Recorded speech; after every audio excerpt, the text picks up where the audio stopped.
A lot of people think the cost crisis for US companies already happened. Inflation surged, prices went up, businesses adjusted, and now things are supposed to be stabilizing. But behind the scenes, a new kind of cost crisis is unfolding right now. And in many ways, it's more complicated than the first one. Because this time, it's not just about obvious price increases.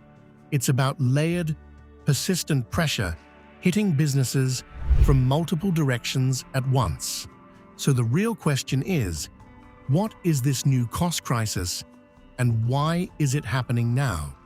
Because this isn't just a continuation of inflation, it's a new phase. Let's start with the biggest shift. Costs are no longer just rising. They're sticking. Even as headline inflation slows, many of the costs businesses face are not going back down.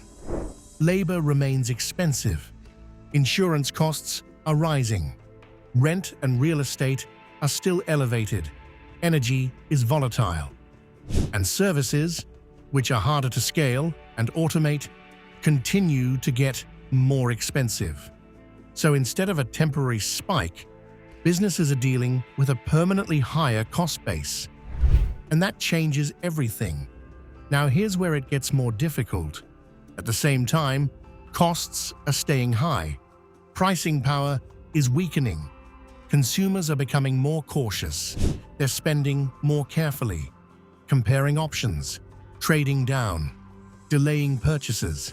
So businesses can't just pass on costs the way they could earlier. That creates a squeeze. Costs stay high, revenue growth slows, and margins come under pressure. Now let's talk about one of the most underestimated factors: labor. Labor isn't just expensive, it's also less predictable. Turnover remains an issue in many industries. Hiring is slower and more selective. Retention requires higher wages, better benefits, and more flexibility. And even when companies control headcount, productivity doesn't always scale the way they expect. So the cost of getting work done is rising faster than many companies planned for. Now add another layer: compliance and operational overhead. Businesses today are dealing with more complexity than ever. Regulatory requirements, data protection rules, operational risk management, internal controls. All of these are necessary, but they come with a cost: more systems, more processes, more people managing those systems. And those costs don't always show up as a single line item. They're spread across the organization, quietly increasing the overall cost structure. Now here's another pressure point: insurance.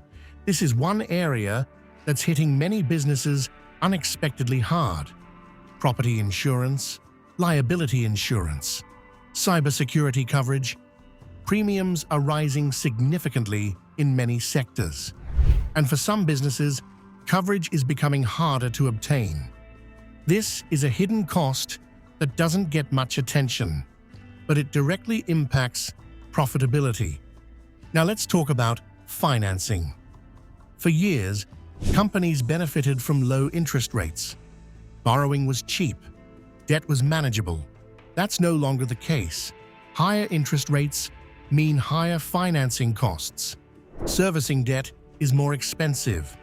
New investments are harder to justify, and companies that relied heavily on borrowing are feeling the pressure. So even if operations remain stable, financial costs increase. Now combine all of these factors: higher fixed costs, higher variable costs, higher financing costs, and weaker pricing power. That's the new cost crisis. Not one big spike, but multiple pressures happening at the same time.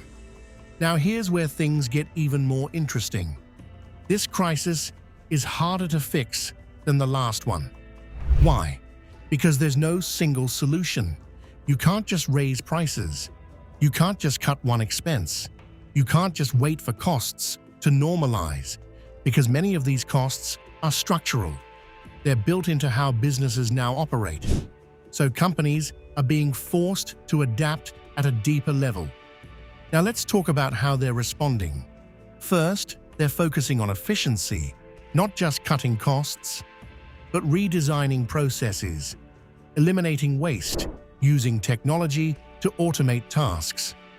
Because in this environment, small improvements matter. Second, they're becoming more selective. Which products to focus on? Which customers are most profitable?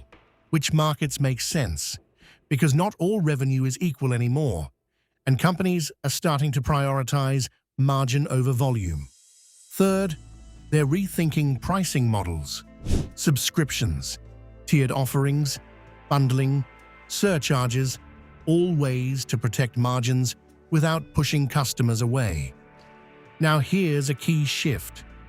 Companies are moving from growth at all costs to sustainable growth. Growth that makes sense financially. Growth that can be maintained even in a higher cost environment. And that's a very different mindset. Now let's zoom out. Why does this matter? Because when enough businesses face the same cost pressures, it affects the entire economy.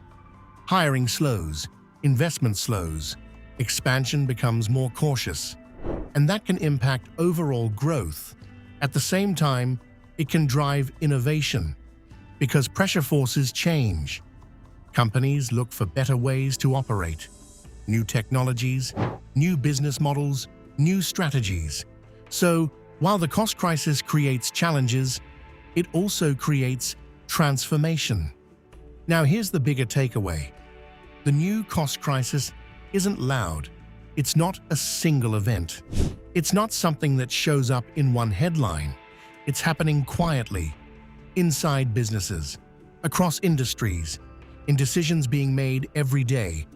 And that's what makes it powerful, because it's reshaping how companies operate, how they price, how they grow, and how they survive. So when people think the cost crisis is over, they're looking at the surface, but underneath, a more complex, more persistent challenge is just getting started.